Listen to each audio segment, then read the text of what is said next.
Hello students, welcome to our online classes. Today I am going to start my first class of class 12th. अभी class 12th की हम first class इसके अंदर start करेंगे। तो मैं डायरेक्ट क्लास के जो अपना टॉपिक है मेन टॉपिक पे ही आऊँगा। इसमें बाकी जो इंट्रोडक्शन है, इंट्रोडक्शन तो आप लोग पढ़ लिए होंगे अभी तक। तो मेन कंटेंट पे आते हैं अपने, ठीक है। तो फर्स्ट चैप्टर हमें स्टार्ट करना है, that is electric charges and fields. Okay, सबसे पहले समझते हैं कि ये जो यूनिट है, ये यूनिट है इलेक्ट्रोस्टैटिक्स की। तो ये इलेक्ट्रोस्टैटिक्स का मतलब क्या होता है? तो इलेक्ट्रोस्टैटिक्स नाम से जैसे समझ में आता है, electro is related to the charge and statics means it is at rest. So charges at rest, ठीक है। चार्जेस जो हैं वो रेस्ट में हैं। तो उनकी स्टडी करते हैं जहाँ पर जब चार्जेस रेस्ट में रह के दूसरे चार्जेस के ऊपर कुछ इफेक्ट डालते हैं, तो उनका इफेक्ट क्या पड़ता है, क्या इफेक्ट पड़ता है, क्या फोर्स लगता है, कितने अमाउंट का फोर्स लगा रहे हैं। तो ये सारी चीज़ें जो हैं किस में पढ़ते हैं हम, वो इलेक्ट्रोस्टैटिक्स के अंदर पढ़ते हैं, ठीक है। तो इसकी डेफिनेशन देखते हैं जल्दी से। What is electrostatics? Electrostatics deals with the study of forces, fields and potential difference arising from the static charge। बताया था static charge means जो चार्ज रेस्ट में है। तो ये कह रहा है electrostatic deals with the study of forces, fields and potentials arising from the static charges, ठीक है। Okay, so now what is electric charge? Electric charge क्या चीज़ है? तो चार्ज समझ लीजिए कि चार्ज क्या है। एक जैसे हमने इनर्शिया पढ़ा था, इनर्शिया क्या चीज़ थी? इनर्शिया किसी भी बॉडी की प्रॉपर्टी थी। प्रॉपर्टी क्या थी? प्रॉपर्टी इस टाइप की थी कि जिस भी बॉडी के अंदर मास है, तो उस मास की वजह से वो अपने अंदर कोई भी चेंजेस नहीं लाने देती, ठीक है। ये बॉडी की प्रॉपर्टी थी कि वो अपने अंदर कोई चेंज नहीं लाने देती, तो वो इनर्शिया था। उसी तरीके से चार्ज भी किसी भी बॉडी की या पार्टिकल की प्रॉपर्टी होती है, जिसकी वजह से ये किसी दूसरे चार्जेस की प्रेजेंस में या तो वो इलेक्ट्रिकल या मैग्नेटिक इफेक्ट जो है वो ऑब्जर्व करती है या फील करती है, ठीक है। तो इसकी डेफिनेशन देखते हैं क्या चीज क्या है ये। Charge of a material body, material body means कोई भी बॉडी जो है, किसी की भी बात कर रहे हैं, मटेरियल बॉडी और particle is a property acquired और नेचुरल। यहाँ पे दो चीज लिखिए, एक्वायर्ड और नेचुरल। तो ये चार्ज जो है या तो ये एक्वायर भी कर सकता है या फिर नेचुरली भी वो चार्ज रह सकता है। इसको भी डिस्कस करेंगे अभी आगे। ओके, तो क्या कह रहा है कि charge of a material body और particle is the property acquired और natural due to which it produces and experiences. Produce भी करता है और एक्सपीरियंस भी करता है इलेक्ट्रिकल एंड मैग्नेटिक इफेक्ट्स, ठीक है। इलेक्ट्रिकल और मैग्नेटिक इफेक्ट को एक्सपीरियंस भी कर रहा है और प्रोड्यूस भी कर रहा है दूसरे के लिए। अब नेचुरली का मतलब हो गया कि जो हमारे नेचुरल कंडीशन के अंदर वो खुद ही ऑलरेडी चार्ज हैं। तो ऑलरेडी चार्ज कौन कौन से हो सकते हैं जो हमने पहले पढ़े हुए हैं, जैसे इलेक्ट्रॉन्स हैं, नेगेटिवली चार्ज बॉडी है। प्रोटॉन्स हैं वो पॉजिटिवली चार्ज बॉडी हैं। अल्फा पार्टिकल्स हैं वो पॉजिटिवली चार्ज बॉडी हैं। अल्फा पार्टिकल्स पे +2 इलेक्ट्रॉन के बराबर का चार्ज रहता है, ठीक है। तो ये है क्या चीज़, इन नेचर के अंदर प्रेजेंट है। लेकिन हमने कुछ ऐसे भी एक्सपेरिमेंट्स देखे, जैसे बचपन में हमने देखा होगा कि एक प्लास्टिक का पेन लेके या फिर कम जो होती है प्लास्टिक की कंघी, उसको बालों में ऐसे रगड़ते हैं। रगड़ने के बाद में जब छोटे छोटे कागज के टुकड़ों के पास में हम लेके जाते हैं उसको, हम देखते हैं कि वो कागज के छोटे छोटे टुकड़े उसकी तरफ अट्रैक्ट होने लग जाते हैं, ठीक है। तो ये जो अट्रैक्शन है, यहाँ पर फिनोमिना काम आता है इलेक्ट्रोस्टैटिक्स का।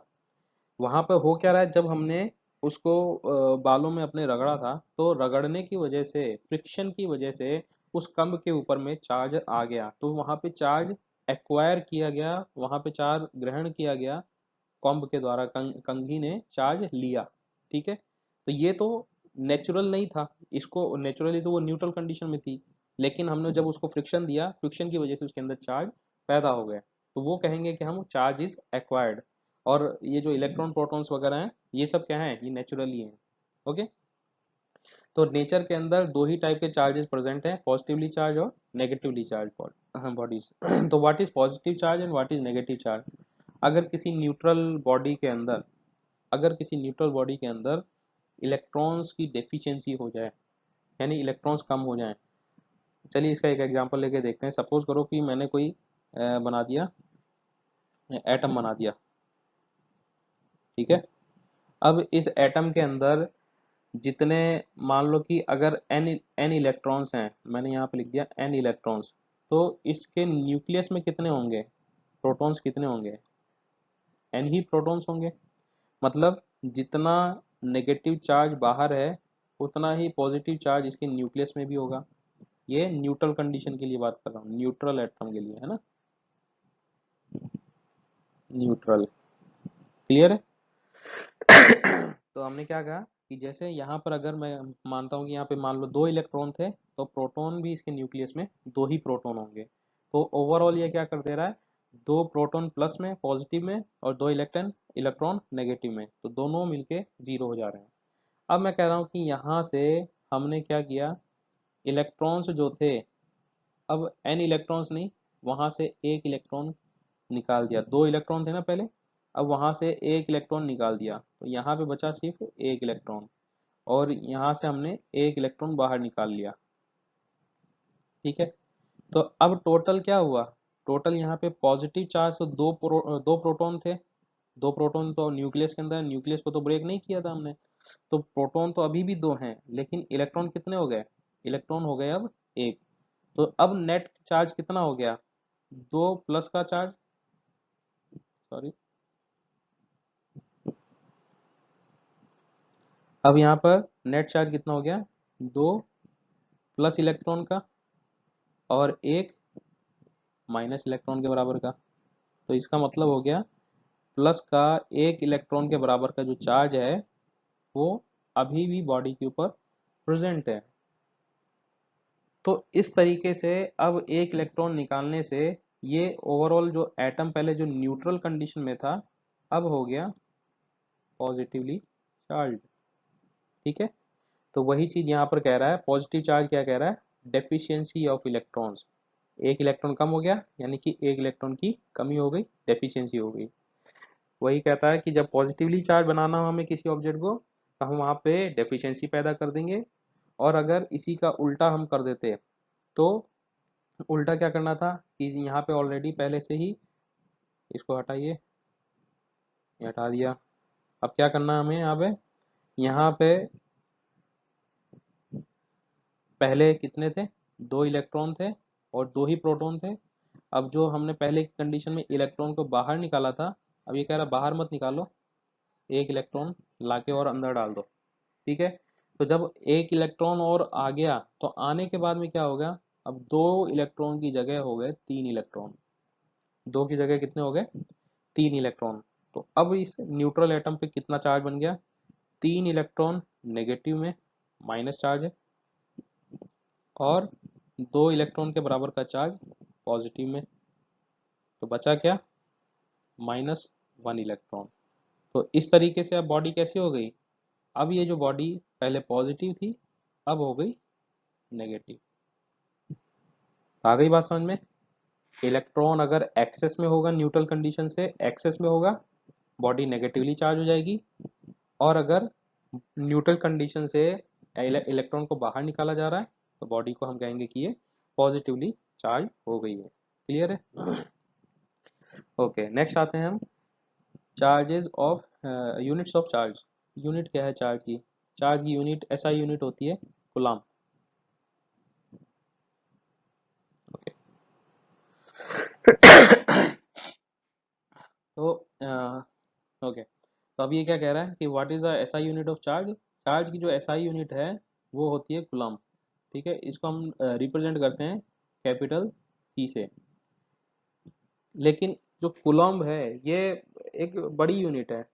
प्रैक्टिकल कंडीशंस के लिए हमें क्या यूज़ करना पड़ता है, प्रैक्टिकल कंडीशन में या तो हम मिली कूलम्ब यूज़ करेंगे जिसकी वैल्यू हो जाएगी 10⁻³ या हो जाएगा माइक्रो कूलम्ब जिसमें हो जाएगा 10⁻6 कूलम्ब, या फिर लेंगे इसको नैनो कूलम्ब या 10⁻9 कूलम्ब, ठीक है। कूलम्ब की डेफिनेशन को अगर हमें बनाना हो तो कैसे बनाएंगे, हमने क्या कहा था, करंट क्या होता है, I is equal to Q by T, ठीक है। I is equals to Q by T, और Q is equals to I into T. अब ये कह रहा है कि क्यू जो है वो 1 कूलम का होगा। कब होगा? जब आई 1 एम्पियर और टी 1 सेकेंड होगा।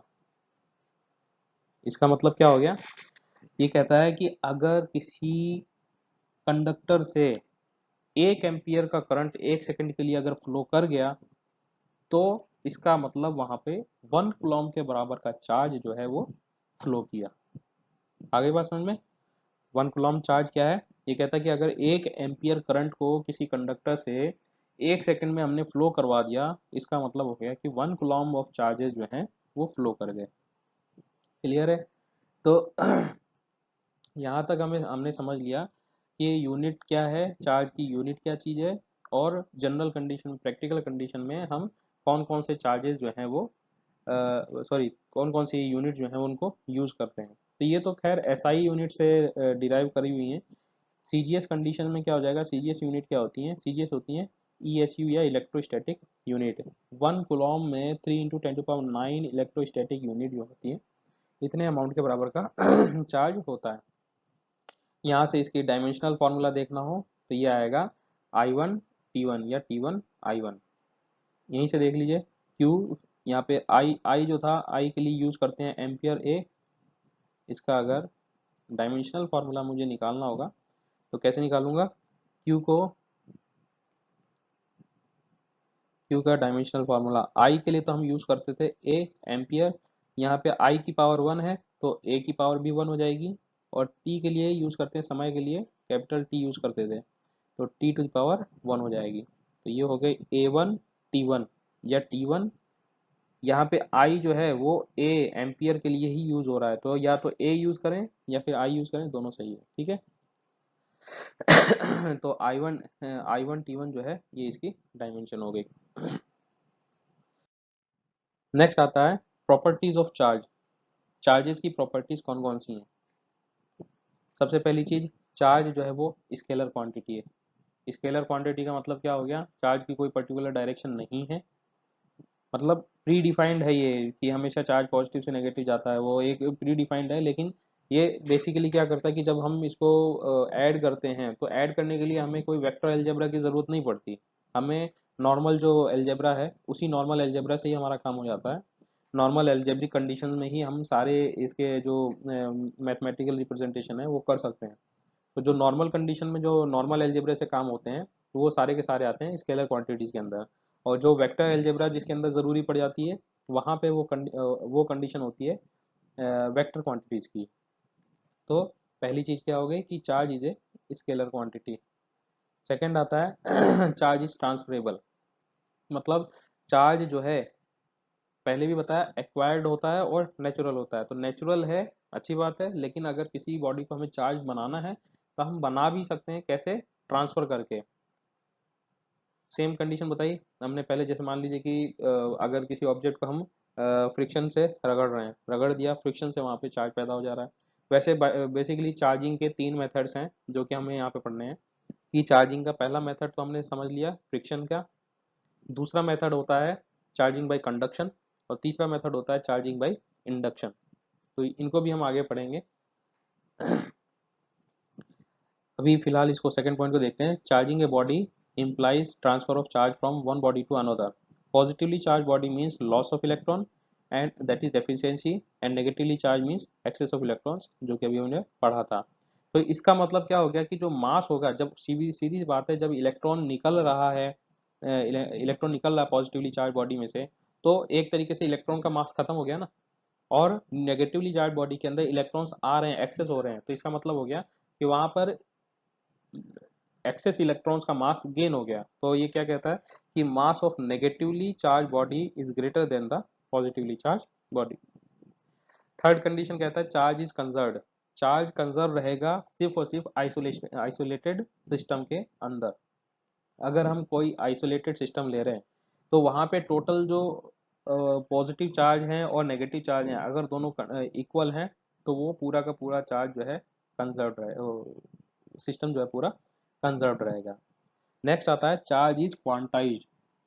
क्वांटाइज्ड का मतलब क्या होता है, पहले शायद 11th क्लास में मैंने एक बार बताया था कि जैसे लाइट रेज होती हैं, लाइट रेज को फोटॉन्स की फॉर्म में हम, लाइट रेज जो है अर्थ तक आती हैं तो फोटॉन्स की फॉर्म में आती हैं, फोटॉन्स। फोटॉन्स बेसिकली क्या है, ये जो लाइट रे है, लाइट रे की जो एनर्जी होती है वो एनर्जी के छोटे छोटे पैकेट्स पैकेट्स होते हैं फोटॉन्स। उसी तरीके से चार्ज जो हैं, चार्जेस भी हैं वो छोटे छोटे इलेक्ट्रॉन्स से मिलकर बने हुए हैं। ठीक है, तो इसका मतलब क्या हो गया कि जो चार्ज है, चार्जेस भी कई सारे इलेक्ट्रॉन्स से मिलकर बने हुए हैं। तो यहाँ पर एक तरीके से मैं कह सकता हूँ कि सबसे स्मॉलेस्ट पॉसिबल जो नेचर में चार्ज होगा वो एक इलेक्ट्रॉन का चार्ज होगा। यानी कि एक इलेक्ट्रॉन के चार्ज से छोटा चार्ज मुझे नेचर में प्रेजेंट नहीं मिलेगा।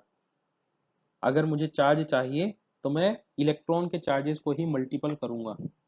तो उसी चीज को कहते हैं कि ये क्वांटाइज्ड नेचर के हैं। एक इलेक्ट्रॉन का जो छोटा सा चार्ज है उसी को इंटीग्रल मल्टीपल हम कर रहे हैं, तो दैट इज क्वांटाइज्ड।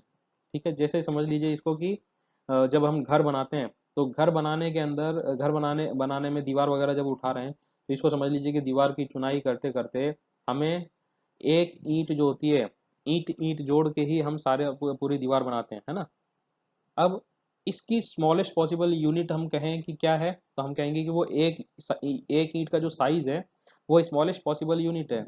उसी को हम ऐड करते जा रहे हैं तो दीवार पे दीवार, आधी दीवार, पूरी दीवार बनती जा रही है।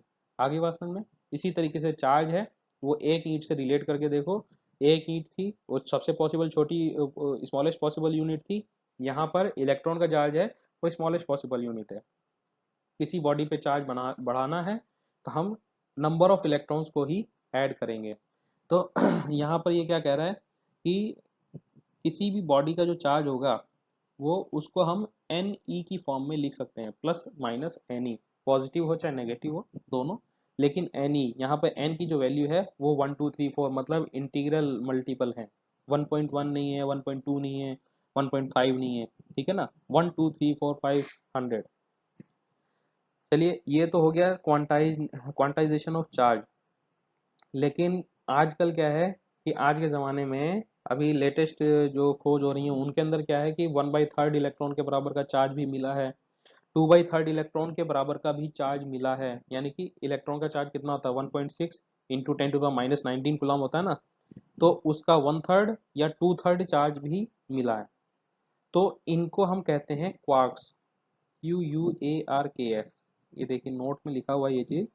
ये चार्ज जो है ये कहलाते हैं क्वार्क्स। लेकिन ये स्मॉलेस्ट पॉसिबल यूनिट नहीं कहलाते क्योंकि ये अनस्टेबल होते हैं। Because these are unstable, they have very short span of life. इनकी लाइफ स्पैन बहुत कम होता है, बहुत ही मिली सेकेंड्स के अंदर होता है, वो ख़त्म हो जाते हैं। ठीक है, इसलिए हम इसको नहीं कह सकते कि ये स्मॉलेस्ट पॉसिबल यूनिट है। तो बचा क्या फिर हमारे पास में, तब बचा हमारे पास में चार्ज ऑफ इलेक्ट्रॉन जो कि स्मॉलेस्ट पॉसिबल यूनिट है। नेक्स्ट आता है same charges repel each other, opposite charges attract each other. हमें पता है पॉजिटिव पॉजिटिव चार्ज रहेगा वो एक दूसरे को रिपेल करेगा, लेकिन पॉजिटिव नेगेटिव और नेगेटिव पॉजिटिव चार्ज एक दूसरे को अट्रैक्ट करते हैं। नेक्स्ट पॉइंट है charge is always associated with mass. ये ध्यान देने की बात है कि जिस बॉडी, यहाँ पे ये कह रहा है कि भाई चार्ज जो है हमेशा मास के साथ एसोसिएटेड रहेगा, लेकिन मास चार्ज के साथ एसोसिएटेड हो जरूरी नहीं है। इसका मतलब क्या हो गया कि किसी बॉडी के ऊपर मास है तो ये कोई ज़रूरी नहीं है कि उसके ऊपर चार्ज हो, लेकिन किसी बॉडी पे चार्ज है तो ये ज़रूरी है कि वहाँ पे कोई ना कोई मास उसका होगा ही होगा। अब इसको हम कैसे डिफाइन करें, हमने देखा कि भाई फोटोन, फोटोन में मास तो है लेकिन चार्ज क्या है, कुछ नहीं है।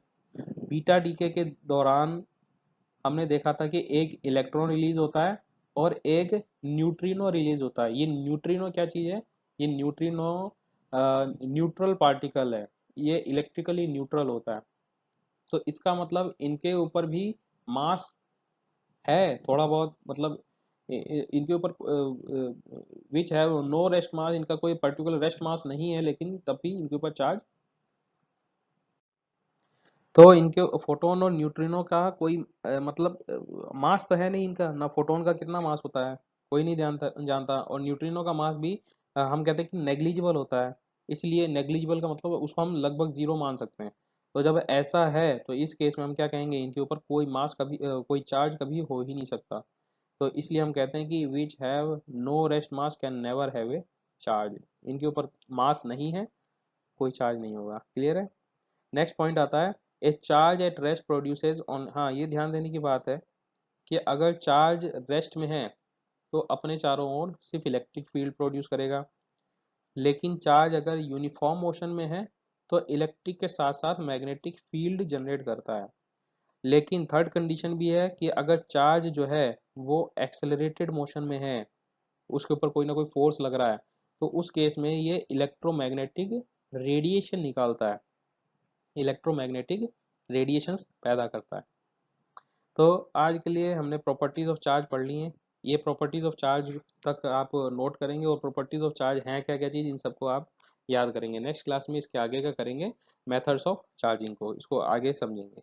ओके, तब तक के लिए थैंक यू।